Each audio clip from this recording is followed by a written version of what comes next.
Hello, मैं Shailesh Sadawat diamonds of IIT Gurukul series में आप लोगों का स्वागत करता हूं।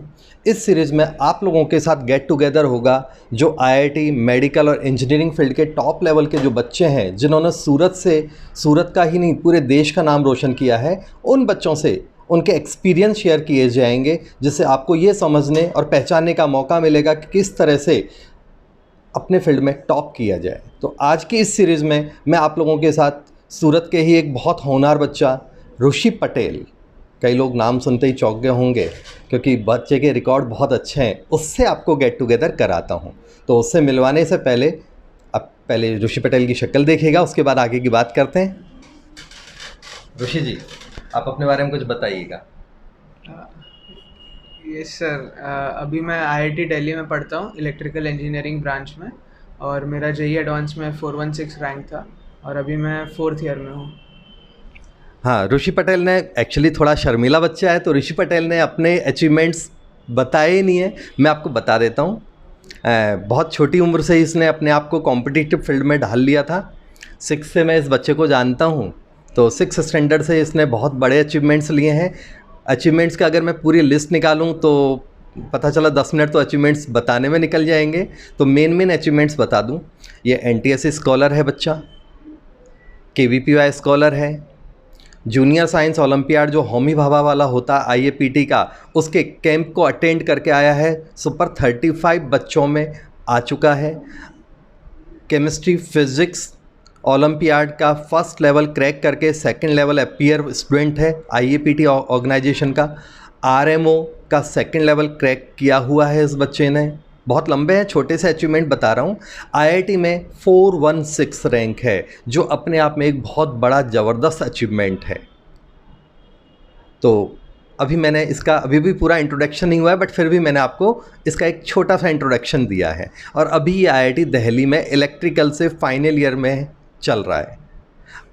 आप बच्चों को किस तरह से का मैसेज देना चाहेंगे? आपने किस तरह से अपनी तैयारी की कि भाई किस तरह से आप अपने जूनियर्स को बताना चाहेंगे कि भाई इस तरह से पढ़ो तो इन फ्यूचर आपको कम मेहनत में भी अच्छे सक्सेस मिल जाए?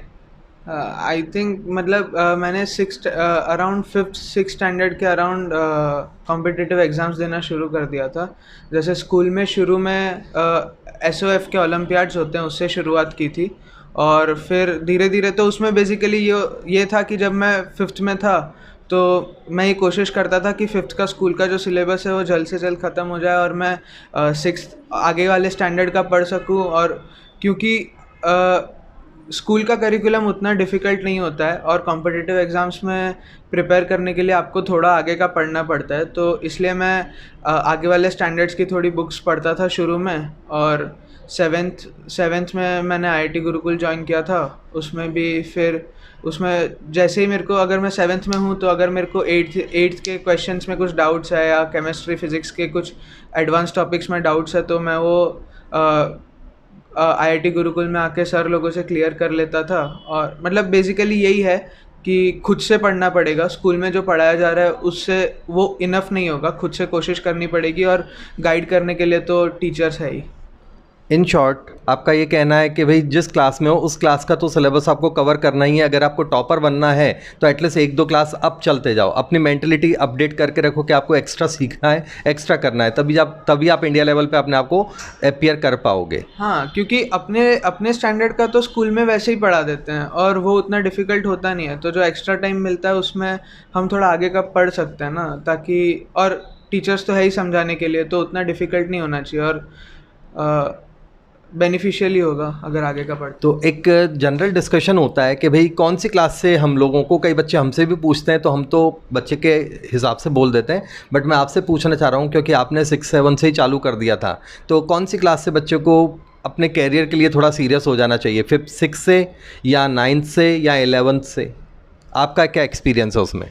मतलब मेरा तो यही था कि मैंने 10th तक तो करियर का तो नहीं सोचा था, लेकिन बस ये था कि पढ़ने में मज़ा आ रहा था, और मतलब जो भी आगे का पढ़ रहा था वो इंटरेस्टिंग लग रहा था तो पढ़ता गया। और फिर 10th तक आते आते ये एक विज़न क्लियर हो गया कि मैथ्स फिज़िक्स केमिस्ट्री में इंटरेस्ट है, तो इसलिए फिर मैंने इंजीनियरिंग की एंट्रेंस देने का सोचा था 10th स्टैंडर्ड में।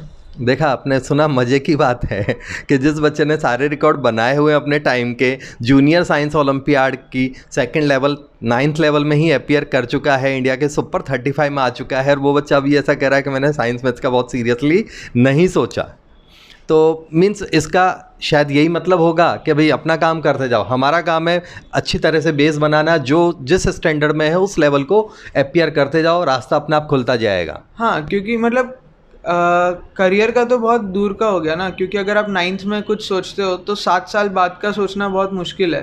तो अच्छा है कि छोटे छोटे स्टेप्स लेते जाओ, थोड़े थोड़े, कि नेक्स्ट टारगेट्स बनाते जाओ, कि अगर आप 8th में हो तो JSO के लिए टारगेट रखो, अगर आप 9th में हो तो NTSC आता है 10th में, उसके लिए NTSC के बाद KVPY, तो ऐसे एक के बाद एक स्टेप्स लेते जाएंगे तो धीरे धीरे विजन क्लियर होता ही जाएगा कि किस में इंटरेस्ट आ रहा है।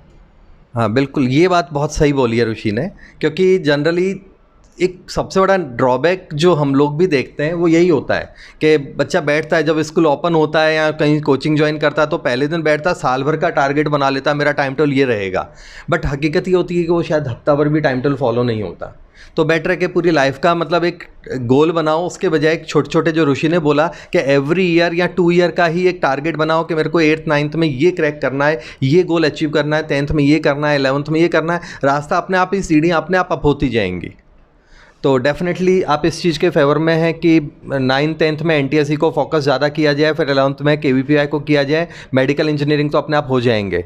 हाँ, मतलब सब कुछ कनेक्टेड ही है। JSO में आप जो भी मैथ्स फिजिक्स केमिस्ट्री बायोलॉजी के जो भी आप टॉपिक्स कवर करेंगे वो आपको नीट या JEE एडवांस में कहीं ना कहीं यूज़फुल तो रहेंगे ही। तो छोटे टारगेट्स लेने से ये है कि अगर आप 8th में ये सोच लोगे कि 12th में JEE निकालना है तो 4 साल के लिए वो मोटिवेशन बचेगा कि नहीं पता नहीं।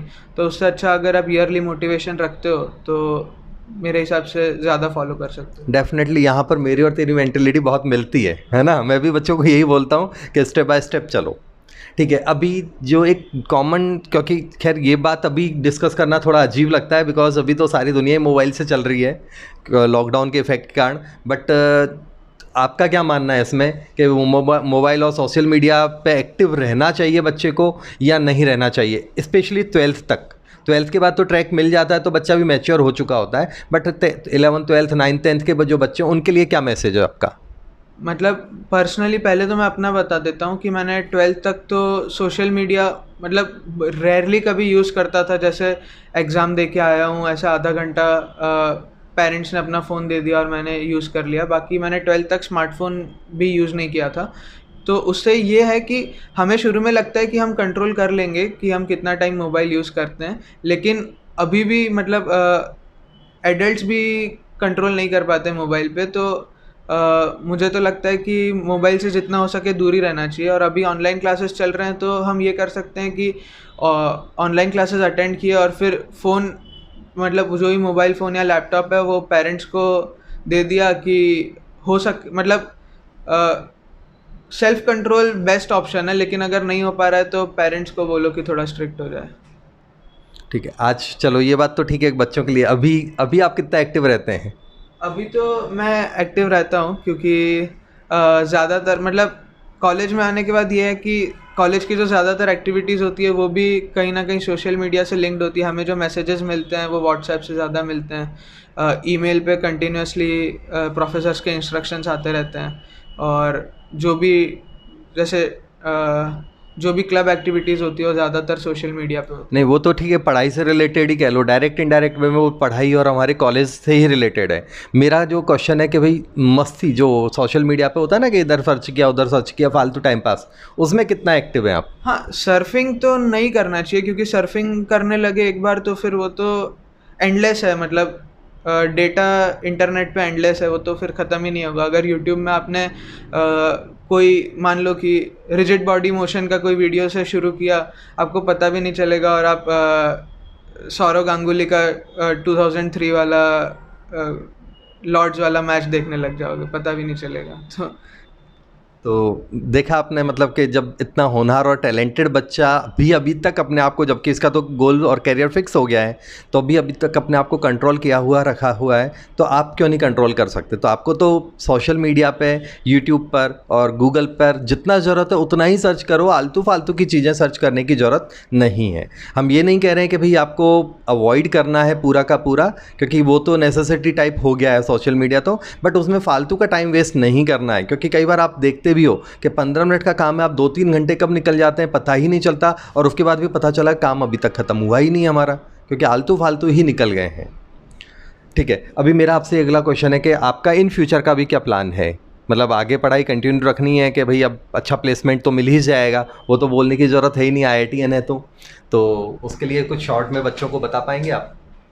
मतलब मैंने पहले ही बोला था कि मतलब मैं अभी भी यही कर रहा हूँ कि मैं कोशिश करूँगा कि प्लेसमेंट में जो भी जॉब मिलेगी उसको, और मैं अभी कैट भी दूंगा, तो उन दोनों में से जो ज़्यादा प्रेफरेबल ऑप्शन लगेगा मैं वो सिलेक्ट करूँगा।